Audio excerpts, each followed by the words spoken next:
Olá, riquezas! Meu nome é Fabiana Marta, eu sou terapeuta alquímica e hoje eu trago para vocês um tema muito interessante que é a tarologia. Vou explicar para vocês como que isso entra na sessão alquímica, como que os arcanos podem trazer mensagens muito interessantes, sincrônicas com o nosso inconsciente e como que isso entra ali no conjunto do trabalho com a aromaterapia.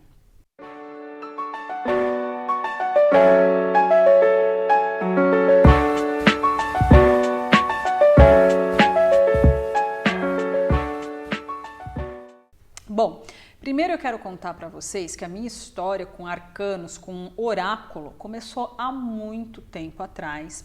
E eu comecei pela cartomancia, meio que brincando ali com as amigas, e me desenvolvi, né, da cartomancia para... teve outros oráculos, né, mas aí você mistura, você vai migrando para o tarô. E eu atendi com oráculo durante muitos anos, durante bastante tempo. Só que o que me desmotivou, o que fez com que eu me afastasse um pouco mais, né, dessa sabedoria milenar? Primeiro, o contato, né, com conhecimentos mais científicos, que é quando ali eu adentro na psicologia e uma faculdade de psicologia, naturalmente você tem uma entrega muito grande. Eu falo que a gente começa a racionalizar bastante porque você começa a ver uma conexão muito forte com aquilo que a gente explicava como místico, como ferramentas do inconsciente. Então, isso tira você de um lugar e naturalmente coloca você em outro. Mas não foi só esse o motivo. O que acontece é que eu percebia que pessoas que buscavam oráculo, e na época eu já era mestra reiki, já trabalhava com outras técnicas, já trabalhava com cristais, mas existia muito uma situação em que as pessoas elas vinham, elas consultavam-se ali com o oráculo e depois elas iam sem um agente de transformação real acontecendo na vida delas e dali 1 mês, 2 meses elas voltavam e gente... na maioria das vezes, com as mesmas questões, sem terem refletido sobre aquilo, sem terem mudado seus comportamentos, né? Então, vinha muito também um processo de culpabilizar o outro em relação às suas próprias queixas e sempre dava muito trabalho quebrar esse vício, né, que as pessoas têm de terceirizar suas responsabilidades. Então, naquela época, eu já falava de autorresponsabilidade, eu já falava de, tudo bem, é isso aqui, está relacionado a você, vamos para a terapia. Existe uma resistência muito grande e eu tenho uma necessidade de transformar através do meu trabalho. Então, aquilo começou a perder o sentido para mim, né, porque se você é só uma consultoria espiritual e aquilo não está gerando reflexões profundas para a pessoa transformar a própria vida, eu fui perdendo o afeto, né? Fui perdendo esse vínculo, essa entrega maior àquele ofício. E quanto mais eu estudava psicologia, mais ficava muito claro a necessidade das pessoas se transformarem e usarem aquela ferramenta de uma forma mais profunda e não estava acontecendo, pelo menos não naquela época e daquela forma, né, que eu trabalhava. Só que eu nunca deixei de ter oráculos na minha vida, primeiro porque eu sou viciada, gente. Eu devo ter hoje, porque eu já doei, já vendi alguns, mas hoje eu devo ter para mais de 20, assim, né? Por gostar, por ver aquilo de uma forma diferente. E como é essa forma diferente que é o que eu trago para vocês hoje? O tarô em si, ele tem uma ligação muito forte com os nossos arquétipos internos, né? Então é como se eu pegasse uma energia interna inconsciente e transformasse ela materialmente num símbolo. Então eu pego o interno e projeto no externo através de um arquétipo, né? Eu dou um sentido para aquilo, uma imagem para aquilo. É por isso que os tarôs, por mais que ele tenha que seguir para ser um tarô, né? Porque a gente tem os tarôs e tem os oráculos de cartas, dados, enfim. Mas o tarô, quando eu estou falando de tarô, eu estou falando que existe um caminho arquetípico entre os arcanos maiores e os menores, que são as nossas figuras psicoemocionais, que são divididas em 4 elementos, né? Então ele tem que ter esse formato para se chamar tarô. E isso nada mais é do que uma forma de decodificar experiências internas. Isso falando no sentido terapêutico, né? Transformador, e não no sentido espiritual, né, divinatório, porque aí tem um outro lado também que não é o adivinhatório, que vai para uma questão ancestral nossa também muito bacana.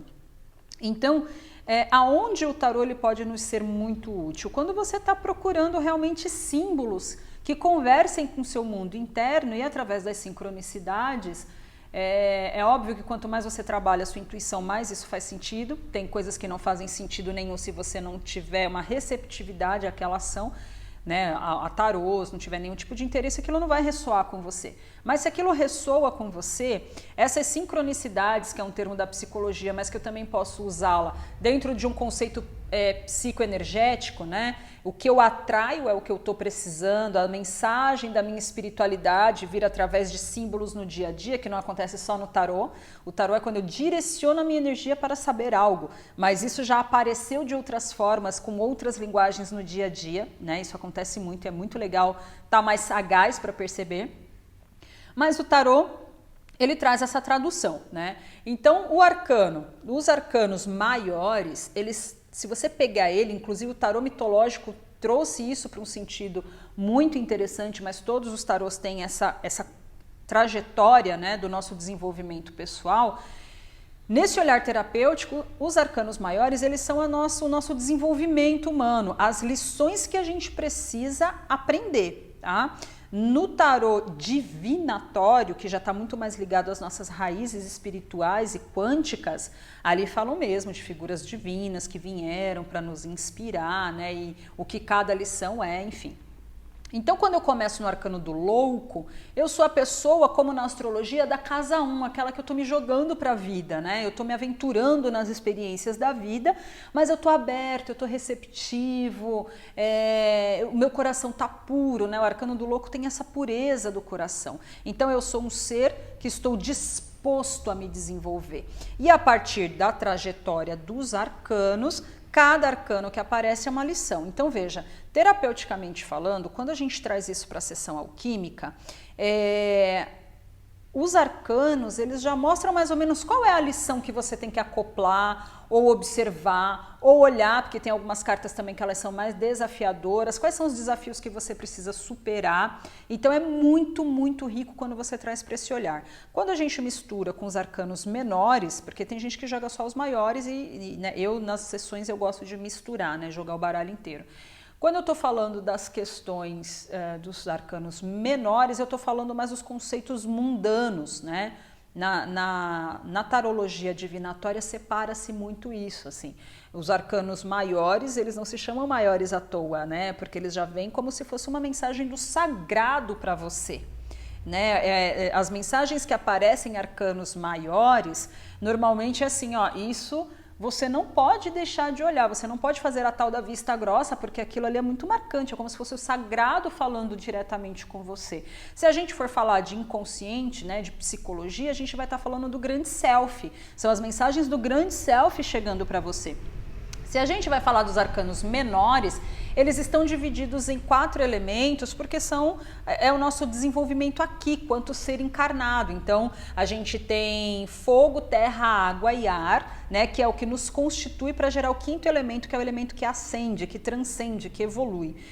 E cada um dos grupos de elementos vai falar de um setor da vida também. Então, copas é o água, eu estou falando do sentido emocional, de sentimentos, de relacionamentos e também de chagas emocionais, né? De para onde eu estou receptivo e aberto e aonde eu estou meio que me fechando ou sofrendo ou não transformando-me dentro daquele campo. Paus é ligado ao elemento fogo, a fé, a inspiração, a motivação, ou o excesso de poder, depende também de que carta tem, porque daí a gente também tem todos os arcanos, os números, né, dentro de as lições numéricas dentro de cada elemento. Veja que se você pega a tarologia mesmo para destrinchar, tem um mundo de informação de autoconhecimento que você pode usufruir ali dentro, né? A gente tem ouros, que é terra, e aí vai falar mais mesmo dessas questões de abundância, prosperidade. Terra não tem para onde fugir. Vai falar de trabalho, de missão de carreira, né? Muita casa 10 ali, né? Casa 2, 6 e 10 da astrologia. E água, terra e ar. Ar o pensar, o mental, a fé também, a fé, mas no sentido da verdade, né? Aquela verdade que é crucial, a verdade que corta, mas também fala dos medos, das limitações. Então, é o arcano de espadas que está muito ligado a essa coisa do mental, da comunicação, do direcionamento mais intelectualizado. Então, a gente fala das características humanas, né? Dos nossos sentimentos e emoções, e desenvolvimento pessoal nos arcanos menores. E dos arcanos maiores a gente tem uma mensagem mais transcendente para acoplar na gente. Isso, dentro da sessão alquímica, eu uso como norteador da queixa, né? Então a pessoa ela já traz uma queixa e a tarologia ela pode dar um norte, né? Já de algumas energias que a pessoa tem dentro dela e precisa se trabalhar, ou algumas características potencializadas e positivas que ela tem que deixar vir para a superfície. E aí, depois da conversa, tem o trabalho com os óleos essenciais, porque lembra que eu falei lá no começo desse vídeo que assim, de nada adianta você só ouvir se você não tem uma ferramenta que te transforme, se você não tem um tratamento que vai fazer você chegar naquele lugar, porque às vezes sozinho a gente, acabou a sessão, esquece. Vai viver a vida, vai viver o cotidiano que já está ali também te aprisionando em determinadas questões. E aí, tudo aquilo que você absorveu naquele momento vai se dissipando no dia a dia. Então, quando a gente, recebi esse conhecimento, legal, faz muito sentido, a gente também começa um trabalho de desprogramação de padrões negativados. Por quê? Porque tudo que vem para consciência eu sair da ignorância. Então é quando eu boto uma luz, né? Eu ilumino uma parte da vida da pessoa através desse conhecimento. A partir do momento que agora eu sei, eu tenho que fazer algo com isso, mas se eu não sei por onde começar, ou se me falta, né, essa característica mais ígnea, que seria aí, se for falar de tarologia, os elementos do naipe de paus, eu preciso buscar isso em algum lugar. E aí a gente entra com o quântico dos óleos essenciais, que nesse caso vai trabalhar o emocional, né? Dentro da desprogramação lá, lembra que a gente falou a nossa questão mais encarnacionista, mais terceira dimensão, mais das experiências que a gente tem aqui, recebendo esses insights, né? Do nosso sagrado, do sagrado que já é nosso também. E se trabalhando com os óleos essenciais, né? De que forma? Do mesmo jeito, na maca, com trabalho também de autoinvestigação dos conteúdos internos, a partir daquilo que foi conversado, e ficando com a lição de casa de usar determinados óleos essenciais muito focados na queixa que o interagente trouxe para se desenvolver. Então esse é mais um conhecimento que assim, a gente pega uma coisa e junta com outra e dá muito, muito certo. Esse vídeo ele faz parte desse conhecimento que eu venho desmembrando para vocês entenderem que o conceito de desprogramação ele está presente em várias técnicas terapêuticas e que muitas delas se complementam, uma até potencializando a outra, né? Então é bem interessante que vocês comecem a olhar o conceito terapêutico de uma forma mais ampla e a potência que os óleos essenciais têm e pode ser agente de transformação dentro da sua vida, tá? Se você gostou desse vídeo, eu peço que você deixe o seu like aqui, compartilhe ele com pessoas que esse conteúdo pode ser agregador, transformador e que ilumine o seu mundo interno de alguma forma, tá bom? Te vejo no próximo, até depois.